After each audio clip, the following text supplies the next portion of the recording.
क्योंकि झारखंड प्रदेश में झारखंड सरकार किसानों के साथ जो वादा खिलाफी किया है, हम उसे फिर से सरकार को याद दिलाने के लिए, और हम सबको पता है कि झारखंड प्रदेश एक प्रकार से खाद्यान्न के मामले में आत्मनिर्भर नहीं है। हम आज भी बड़ी तादाद में अन्न को बाहर से सरकार लाती है। बाहर से नहीं, आप कह सकते हो देश के प्रधानमंत्री आदरणीय नरेंद्र मोदी जी 2 करोड़ से अधिक लोगों को प्रत्येक महीना मुफ्त में 5 किलो अनाज दे रही है, तो बहुत बड़ा राहत मिला हुआ है। और उससे भी थोड़ा बहुत कमी होता है तो बाजारों से लोग खरीद लेते हैं। कहने का अर्थ यह है कि झारखंड को जितना अनाज की जरूरत है उतना झारखंड में अनाज का उत्पादन नहीं हो पाता है, और हम कहीं ना कहीं बाहर पर हम निर्भर रहते हैं। इसलिए सरकार का दायित्व तो बनता है किसानों को प्रोत्साहित करना, ताकि अधिक से अधिक लोग उत्पादन कर सके अनाज के।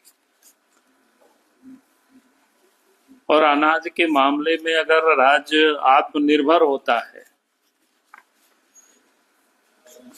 तो आप समस्याएं बहुत हद तक समाप्त हो जाती है, यानी निश्चिंतता आ जाती है, चिंताएं दूर होती है। और सरकार का दायित्व या धर्म बनता था किसान या झारखंड अपने पैरों पर खड़ा हो, अर्थात झारखंड को जितनी अनाज की आवश्यकता है, भोजन की आवश्यकता है, उतना किसान यहाँ खुद पैदा करे। उसके लिए सरकार को प्रोत्साहित करना चाहिए था जनता को। लेकिन झारखंड सरकार ने प्रोत्साहित करने के बजाय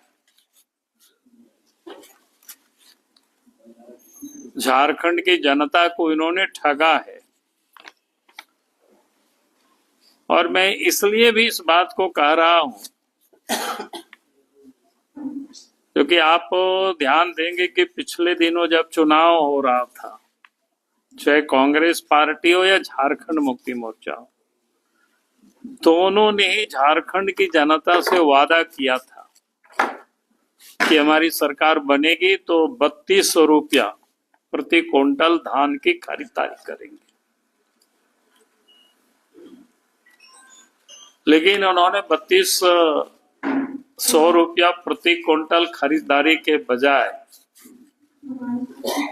उन्होंने सीधे 2300 रुपया में खरीदारी कर रही है और मात्र 100 रुपया बोनस, यानी इसको 2400 रुपया कह सकते हैं। तो झारखंड सरकार तो मात्र 100 रुपया दे रही।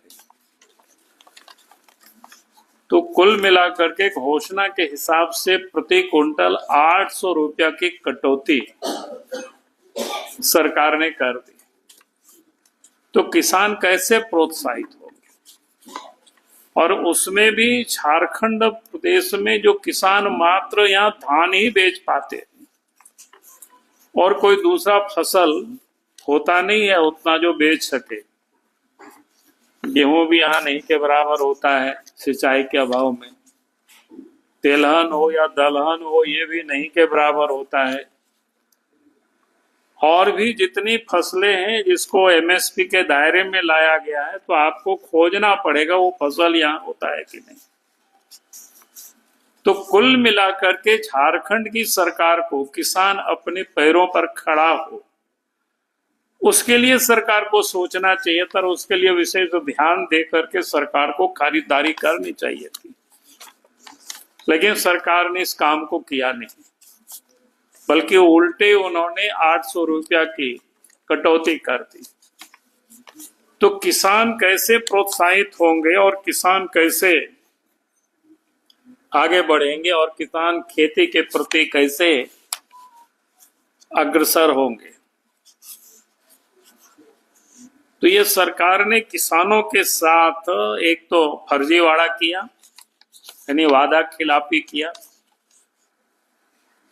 और दूसरा किसानों को एक तो विलंब से खरीदारी भी प्रारंभ किया, वो भी दिन दिन भर किसानों को खड़े रहना पड़ता है, वहां भी कोई दुकान खुला नहीं रहता है, जो शिकायतें आई जगह जगह से, ताकि किसान हार मार करके कहीं अन्यत्र बाजार में 1800-1900 रुपया कुंटल धान बेचने को मजबूर है। ये सब जगह की यही शिकायतें आ रही है। फिर किसानों की भी धान को प्रत्येक कुंटल मॉइस्चर के नाम पर 10 से 15 किलो वजन में सीधे उसको भी कटौती कर रही है। यानी एक तो उन्होंने कीमत में उनकी कटौती की जो उन्होंने घोषणा के अनुसार नहीं दिया। हकीकत में क्या था कि हेमंत सोरेन को किसानों को प्रोत्साहित करने के लिए देना चाहिए, तभी तो किसान, बल्कि यहाँ तो एक ही फसल लोग किसान लगाते हैं और प्रोत्साहित होते, यहाँ तो किसानों को अधिक लाभ दे करके और पैदावार को बढ़ाने के लिए सरकार को पहल करनी चाहिए थी। लेकिन सरकार ने जिस प्रकार से पिछले साल या उससे पूर्व भी आप सब लोगों ने देखा होगा कि पहले एक दो मौसम में तो फसल ठीक से नहीं हुआ, जितना हुआ भी तो एक एक साल में पैसा लोगों को दिया था। यानी झारखंड में किस प्रकार से किसानों के साथ सरकार नाइंसाफी करती है, तो झारखंड कैसे आगे बढ़ेगा, कैसे तरक्की होगा, किसान कैसे आत्मनिर्भर होंगे।